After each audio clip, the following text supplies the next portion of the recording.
Hello everyone, I am Trupti Pandya and today I will explain about the element of account standard 12 part 1 chapter 2 final account of a partnership.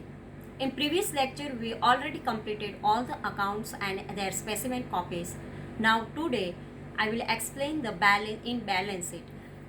In balance sheet there are two sides are there.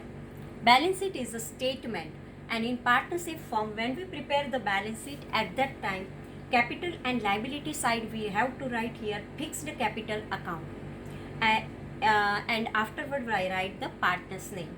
If current account credit balance is there, then we have to write the capital and liability side. Afterward we have to write the partner's name.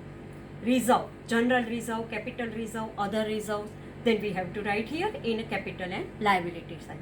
Non-current liabilities, it means loan from bank, loan from financial institution, loan from friends and partners loan. These all are non-current liability. Now current liability, bank overdraft, sundry creditors, bills payable, expense outstanding, income received in advance, taxation provision, provident fund, interest outstanding on partners loan. These all are capital and liability side. Now on asset side we have to write non-current assets, afterward fixed assets, tangible assets. Tangible assets means you know that when we touch these things it is called tangible. Land, building, leasehold properties, vehicles, machines, furniture and fittings. Intangible assets, patent, trademark, copyright, goodwill, invisible are there. This is called intangible asset.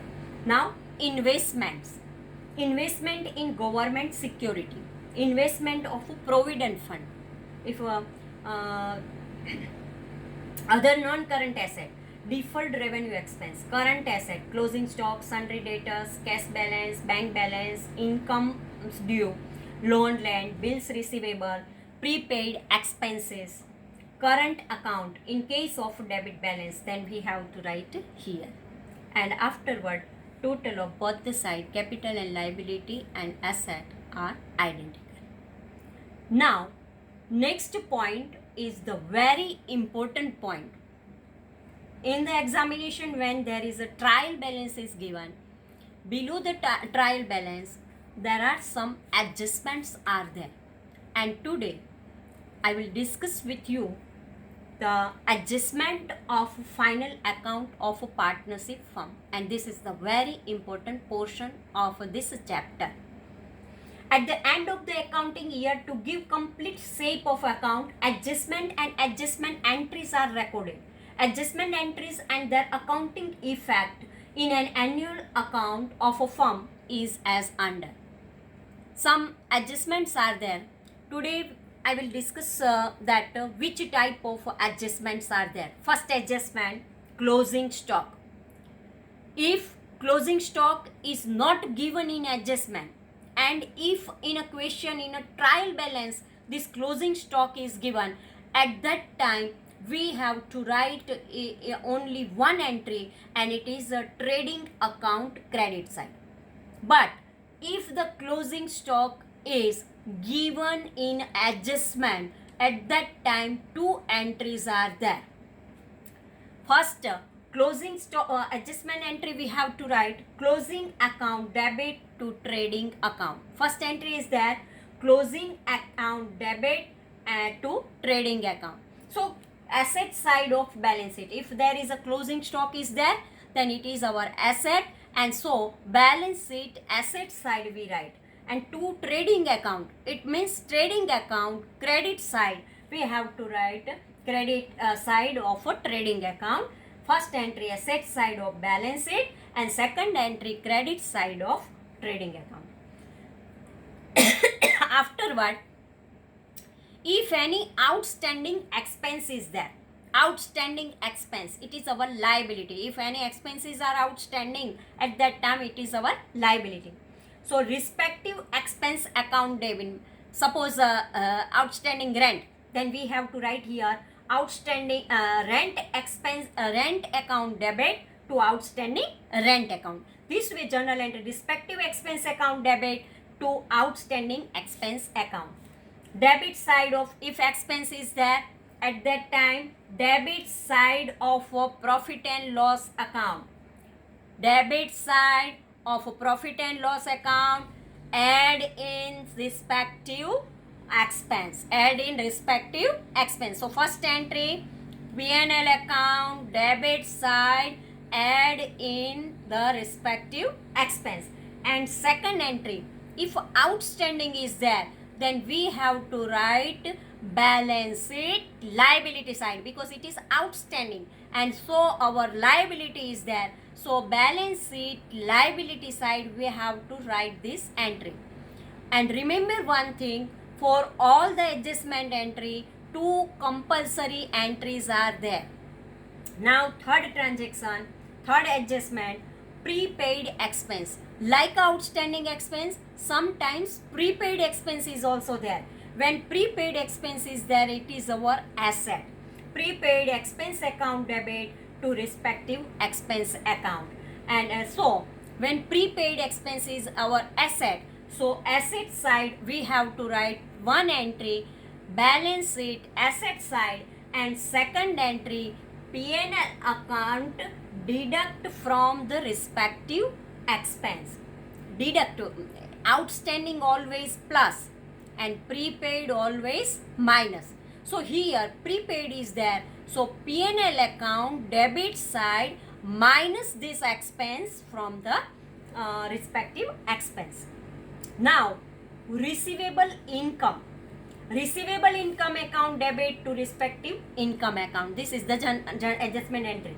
Now we know that if there is a income is there, then always we have to write profit and loss account credit side. So credit side of profit and loss account and add to respective income. Income is there, so always profit and loss account credit side. Now what we have to write? It is receivable, not receive but receivable. So profit and loss account credit side, add this amount in a respective income. And second entry, credit side of asset side of balance sheet, because it is a receivable, and when there is a receivable amount, receivable income is there, it is our asset. So balance sheet asset side we write this entry. Now income receivable received in advance. Fifth adjustment entry, income received in advance. What is the adjustment entry? Respective income account debit to income received in advance. When we receive the income in advance, it is also our liability. And so first entry, liability side of our balance sheet, and afterward it is a income. So profit and loss account credit side, deduct from respective income, because we received this amount in advance, and so we have to minus this amount from the respective income. And income is there, then it is always profit and loss account credit side. Now depreciation on asset. If any asset is there, then depreciation is a compulsory. So depreciation account debit to respective asset. We know that depreciation is a expense for the business, and so we have to write this amount in profit and loss account debit side, because it is an expense for the business, and so we have to write a profit and loss account debit side. And for the depreciation is for the asset, and so balance sheet asset side, deduct from the respective asset. We have to minus this amount from the asset. So debit side of profit and loss account and asset side of a balance sheet, deduct from the respective asset. Now seventh one, bad debt written off, means new additional bad debt return. Bad debt account debit to debtor account. Debit side of profit and loss account, add it old bad debt. If old bad debt is there, then we have to add this amount here. And asset side of balance sheet, deduct from the debtors. Asset side, debtors are there, and from the debtors we have to minus this amount. Now bad debt reserve. Profit and loss account debit to bad debt reserve account. Debit side of profit and loss account, because we know that bad debt reserve is the expense for the business, and so profit and loss account debit side we have to write. And asset side of balance sheet deduct from the debtors. Asset side we have to minus this amount from the debtors. Now discount reserve on debtor. Profit and loss account debit to discount reserve on debtor. We know that this is also expense for the business unit, and so we have to write debit side of profit and loss account, and second entry asset side of balance sheet deduct from the debtors. We minus this amount from the debtors.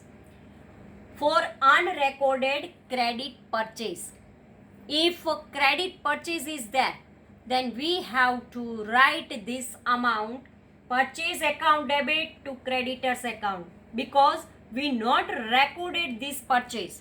We forgot to write this purchase. So unrecorded purchase is there and it is a credit purchase. So purchase account debit to creditors account. Debit side of trading account add in purchase. And second entry liability side of balance sheet add to creditors. We not write this purchase because this is the credit purchase, so creditor also increase, so add in creditors, and purchase also increase, so add in purchase also. Now for unrecorded credit sales, debtors account debit to sales account. Unrecorded credit sales, when there is a credit sales are there, debtors arise, and so we have to write here asset side of balance sheet add to debtors, because it is a credit sale. When there is a credit sale are there, at that time debtor arise and it is not recorded, so now record. So balance sheet asset side add in debtors, and second entry credit side of trading account add in sale. So this way today we completed 11 adjustment of our final partnership firm. Thank you.